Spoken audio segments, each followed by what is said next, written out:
दोस्तों इस वीडियो में पिछले साल आए जो महत्वपूर्ण क्वेश्चंस थे उसका हम सलूशन लेकर आए हैं। तो आइए देखते हैं उन सवालों को कैसे हम आसानी से लगा सकते हैं और उससे संबंधित सवाल जो हमारी अगली परीक्षा में आने वाले हैं उसको कैसे हम आसानी से लगा पाएंगे। क्वेश्चन नंबर 1 आपके सामने है कि करनी में रूट में क्वेश्चन मार्क 196 इक्वल टू 72/56। तो ये देखिए सवाल बहुत ही सिंपल है, इसको आप बहुत ही आसानी से लगा सकते हैं। क्वेश्चन मार्क है तो क्वेश्चन मार्क की जगह आप यक्स रख दीजिए, क्वेश्चन मार्क की जगह एक्स रख दीजिए। अब ध्यान दीजिए इसमें करनी लगा है तो करनी को जब हटाएंगे तो दूसरे पक्ष में आके वो वर्ग हो जाता है। चलिए अब हो गया x बटा 196 इक्वल टू वर्ग है तो यानी दो बार गुणा हो जाएगा, 72 गुणे 72 हो जाएगा और 56 गुणे 56 हो जाएगा। अब देखिए 8 9 72 हो गया, 8 7 56 हो गया। यहाँ भी देखिए 8 9 72 हो गया, 8 7 56 हो गया। अब इसको हम कैंसिल कर देंगे, 7 कम 7 दूना के 14, 9 में 4 जा 5 और 7 8 हो जाएगा 56। फिर 7 से कैंसिल हो जाएगा, 7 चौको 28। एक्स इक्वल टू, अब देखिए इस 4 का गुणा इधर कर देंगे तो 4 गुणे 9 गुणे 9, 4 9 हो गया 6। अब एक सेकेंड ऐसे आप कर लीजिए, 4 गुणे 9 हो गया 81, 4 का गुणा कर लीजिए, 4 का 4 और 4 दूना 4 बटे 32 हो गया 324। यानी ऑप्शन आपका सी सही है। यानी अगर इस तरह के सवाल आपके पेट परीक्षा में फिर से पूछा जाता है तो आपको ये ध्यान देना है कि ये जो करनी है, करनी को हटाकर इधर वर्क कर लेंगे और इसका आसानी से हम सलूशन करके निकाल सकते हैं। आइए दोस्तों अगला सवाल देखते हैं। ये सवाल देखिए बहुत ही इंपॉर्टेंट है और इसको आप बिना कलम और कॉपी के भी लगा सकते हैं। यहाँ आप ध्यान दे पा रहे होंगे तो यहाँ पे 885 3 बार है और 115 3 बार है। यहाँ पे 885 2 बार, 115 2 बार और 885 गुणे 115। तो आप इस सवाल को ऐसे लगा सकते हैं, 885 को ए मान लीजिए और 115 को आप बी मान लीजिए।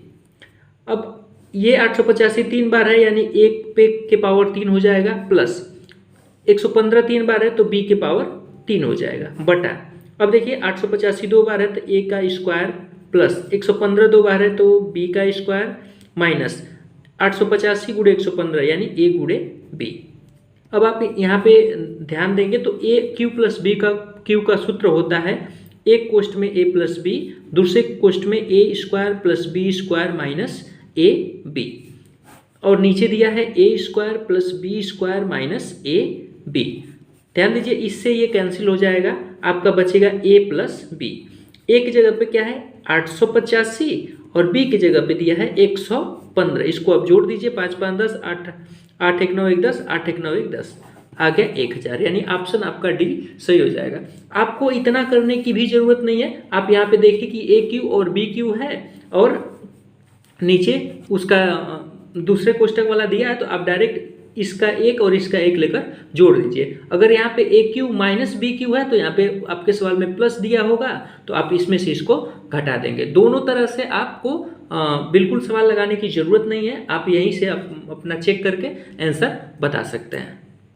तो ध्यान रहे इस वाले परीक्षा में, अगली परीक्षा में यहाँ पे माइनस करके सवाल पूछने के ज़्यादा चांसेज है, तो इसको आप ध्यान देके लगाइए। अगला सवाल आपके सामने, ये देखिए सवाल बहुत ही सिंपल है लेकिन बहुत ही इम्पॉर्टेंट है। जब भी आपको इस तरह का सवाल आ जाए, एक दो संख्याएं करनी में दी हुई हों और एक प्लस हो एक माइनस हो, तो आपको हमेशा इसका हर का परिमेयकरण करना है। जैसे करनी में 5 माइनस करनी में 3 बटा करनी में 5 प्लस करनी में 3, यहाँ पे आप देख पा रहे होंगे। अब यहाँ पे प्लस साइन है तो आपको माइनस साइन लगाकर ऊपर नीचे गुणा कर देना है। यानी करनी में 5 माइनस करनी में 3 से ऊपर गुणा कर देंगे और करनी में 5 माइनस करनी में 3 से नीचे गुणा कर देंगे। यानी इसका साइन प्लस है तो माइनस से आपको गुणा करना है। चलिए करनी में 5 माइनस करनी में 3 का ऊपर देखिए वर्ग हो जाएगा, नीचे देखिए करनी में 5 प्लस करनी में 3 यानी ये वर्गांतर के सूत्र पे सेट हो जाएगा। एक ए स्क्वायर माइनस बी स्क्वायर, ए प्लस बी ए माइनस बी, तो ए स्क्वायर माइनस बी स्क्वायर पे ये क्या हो जाएगा सेट हो जाएगा। अब ए स्क्वायर माइनस बी स्क्वायर पे आप तोड़ दीजिए इसको, तो ए स्क्वायर का हो गया 5, करनी में 5 का स्क्वायर तो ये हो जाएगा 5, करनी में 3 का स्क्वायर तो हो जाएगा 3, करनी हट जाएगी, माइनस 2 करनी में ए इंटू करनी में बी। ठीक, चलिए अब नीचे वर्गांतर का जब तोड़ेंगे तो आप तो 5 का वर्ग करेंगे तो 5 हो जाएगा और 3 का वर्ग करेंगे तो 3 हो जाएगा। अब यहाँ पे आप देख पा रहे होंगे 5 3 8, 5 3 8 और 8 में से 5 3 8 माइनस 2 करनी में 3 करनी में 5 है तो 3 बचे हो जाएगा 15/5 में से 3 घटाएंगे तो 2 बचेगा। अब इसमें से आप 2 कामन भी ले सकते हैं, इधर ध्यान दीजिए 2 कामन भी ले सकते हैं तो 2 कामन ले लेंगे तो 2 चौको 8 हो जाएगा, 4 माइनस करनी में 15/2, 2 से 2 कैंसिल हो जाएगा, बचेगा 4 माइनस करनी में 15।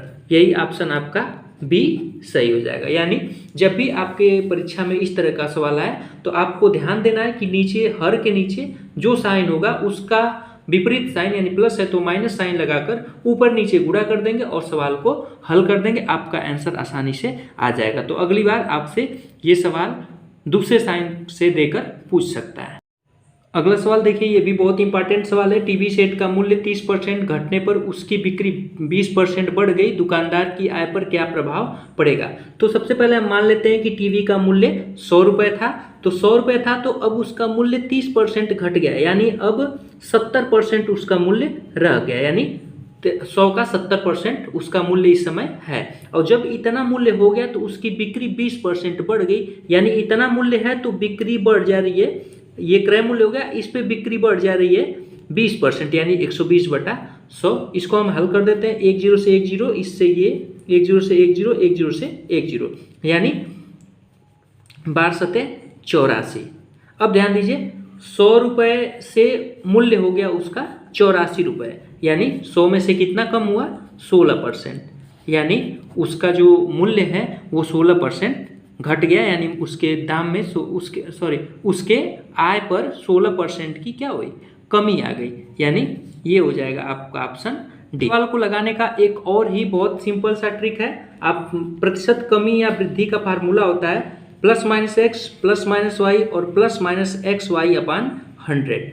अब देखिए हम प्लस का प्रयोग वृद्धि के लिए करते हैं और माइनस का प्रयोग कमी के लिए करते हैं। इस सवाल में आपको कह रहा है कि 30% घटने पर तो x के जगह पे हम -30 रख देंगे, 20% की वृद्धि है तो +20 रखेंगे, हम प्लस माइनस का गुणा होगा तो माइनस हो जाएगा, 30 में 20 का गुणा करना है, 30 गुणे 20/100, 1 0 से 1 0, 1 0 से 1 0, 30 में से 20 घटाएंगे तो हो जाएगा -10 और 3 दूना के हो जाएगा -6, -10 में -6 यानी 10 में 6 जोड़ेंगे तो 16 हो जाएगा, माइनस का चिन्ह लग जाएगा, यानी -16%, यानी माइनस कमी को दिखाता है, यानी 16% की कमी हो गई। तो ऑप्शन नंबर डी सही होगा। ये आप उस तरह से भी लगा सकते हैं और इस तरह से भी आसानी से लगा सकते हैं। अगला सवाल है, कह रहा है कि 4 खिलाड़ियों की औसत उम्र 18.5 वर्ष है। अगर कोच की उम्र भी शामिल कर दिया जाए तो औसत उम्र में 20% की वृद्धि हो जाती है, तो कोच की उम्र बताइए। ध्यान दीजिए 4 खिलाड़ी हैं, उनकी औसत उम्र 18.5 है। तो सबसे पहले हम टोटल उम्र ज्ञात करेंगे तो 4 × 5 = 20, 4 × 8 = 32, 33 = 34, 4 के 4 = 3 7, यानी हो जाएगा 74 वर्ष, यानी चारों की औसत उम्र हो गई 77 वर्ष। कह रहा है कि अगर कोच की उम्र भी शामिल कर दी जाए, यानी कोच को भी शामिल कर दिया जाए, यानी 4 में एक कोच भी शामिल हो गया, यानी हो गए 5 लोग गुणे। अब कह रहा है कि औसत 20% की वृद्धि हो जाती है, यानी इनकी औसत उम्र जो थी 18.5 थी, अब इनकी उम्र में 20% की वृद्धि हो जाती है, यानी 120 × 100, 1 0 से 1 0 कट जाएगा, इसको आप कैंसिल कर लेंगे, 2 × 5 = 10, 2 × 6 = 12, 5 से काट लेंगे, 5 × 3 = 15 और 5 × 7 = 35 हो जाएगा, 6 का गुणा कर लेंगे, 3.7 गुणे 6, 6 × 7 = 42, 7 से 4 हो जाएगा और 6 × 3 = 18, 18 × 4 = 22, यानी 22.2। अब 5वां जब शामिल हो गया इसमें तो इसकी औसत उम्र हो गई 22.2। अब इनके उम्र का योग निकालेंगे, तो योग निकाल लेते हैं, 5 दूना के 10, 5 दूना के 10, 1 11 और 5 दूना के 10, 1 11, यानी अब इनकी कुल आयु हो गई 111 वर्ष। तो 4 लोग थे तो आयु 74 वर्ष थी, 5 लोग हो गए तो 111 वर्ष हो गई। तो यानी 5वां आदमी के बढ़ने से ही उम्र बढ़ी है, तो कोच की उम्र निकालने के लिए आप क्या करेंगे, 111 में से 74 को घटा देंगे, तो 111 में से जब 74 को घटाएंगे तो हो जाएगा, 11 में से 4 जाएगा तो 7 हो जाएगा, और 10 में 7 जा 3, यानी 37 वर्ष कोच की उम्र जो है 37 वर्ष हो जाएगी। यानी इसका आंसर निकालने के लिए सबसे पहले हमको 4 खिलाड़ियों की औसत उम्र दिया था, तो हम उनके औसत पूरा योग निकाल दिए सबकी औसत उम्र का। फिर कह रहा है कि 5वां आदमी शामिल हो जाता है, कोच को हम शामिल कर दिए। फिर कह रहा है कि इनकी औसत उम्र जो थी उसमें क्या हो रहा है, 20% की वृद्धि हो जाती है, यानी 20% की जब वृद्धि करेंगे तो 22.2 हो जाएगा। हम इसका भी योग निकाल लिए। अब इन दोनों में अंतर हो गया 37 साल का, यानी कोच की उम्र अगर इसमें हम जैसे ही जोड़े तो 37 साल का अंतर हो गया, तो यही कोच की हमारी क्या हो जाएगी, उम्र हो जाएगी। तो दोस्तों आज की वीडियो में बस इतना ही। आशा करते हैं कि ये वीडियो आपको बहुत अच्छे से समझ में आई होगी। अगर ये वीडियो आपको अच्छी लगी तो वीडियो को लाइक करिए। अगर आप हमारे चैनल पर नए हैं तो हमारे चैनल को सब्सक्राइब करिए, और दोस्तों के साथ अभी तक शेयर नहीं किया तो शेयर करना बिल्कुल भी ना भूलें।